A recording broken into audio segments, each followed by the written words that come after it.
আমি তোমাদের আগের ভিডিওতেই দেখিয়েছিলাম আমাদের বাড়ির পাশে কিছু লাগানো সবজি। আজ আমি তোমাদের দেখাবো আমার দাদু কত সুন্দর পালং শাক চাষ করেছে। পাতাগুলো দেখো, কত সুন্দর, সবুজে সবুজ, চারিপাশ সবুজ।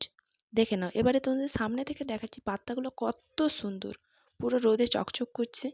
দেখতেই পাচ্ছ তোমরা, এত সুন্দর পালং শাক। চলো তোমাদের এবারে আমি একটা গাছ উপড়ে দেখাচ্ছি। দেখো কত সুন্দর পালং শাক, এক একটা গোছা এত সুন্দর হয়েছে যে কিছু বলবার নেই। এক একটা গাছে কত সুন্দর দেখো পালং শাক হয়েছে, কতগুলো করে পাতা হয়েছে। চলো তোমাদের এবারে সামনে থেকে দেখিয়ে দিই একটা গাছে কত সুন্দর পাতা হয়েছে। দেখো কতগুলো করে পাতা। এইবার তোমাদের দেখাবো, দেখো পালং গাছে ফুল হয়েছে। এই যে ফুলগুলো তোমরা দেখতে পারছো, এইগুলো থেকে আবার দানা হবে, দানা থেকে আবার নতুন পালং শাক লাগানো হবে। তো তোমরা দেখতেই পাচ্ছ কত সুন্দর সুন্দরভাবে পালং শাকগুলো হয়েছে। দেখো দানাগুলো কত সুন্দরভাবে ধরেছে, দেখতেই পাচ্ছ। এইবারে চলো তোমাদের আমি ধনেপাতার বাড়িতে দেখিয়ে আসি। দেখো ধনেপাতার বাড়িতেও কত সুন্দরভাবে ধনেপাতাগুলো হয়েছে, দেখতেই পাচ্ছ তোমরা।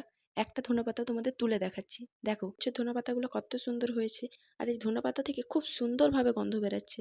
দেখো আমি একটু নাকের কাছে নিয়ে দেখলাম, খুব সুন্দরভাবে গন্ধটা বের হচ্ছে। চলো আরও অনেক গাছপালা আছে, সেই ভিডিও নিয়ে আমি পরে তোমাদের দেখাবো। ভিডিওটি যদি ভালো লেগে থাকে তাহলে একটি লাইক করে দিও এবং চ্যানেলটিকে সাবস্ক্রাইব করে পাশে থেকো। Bye bye.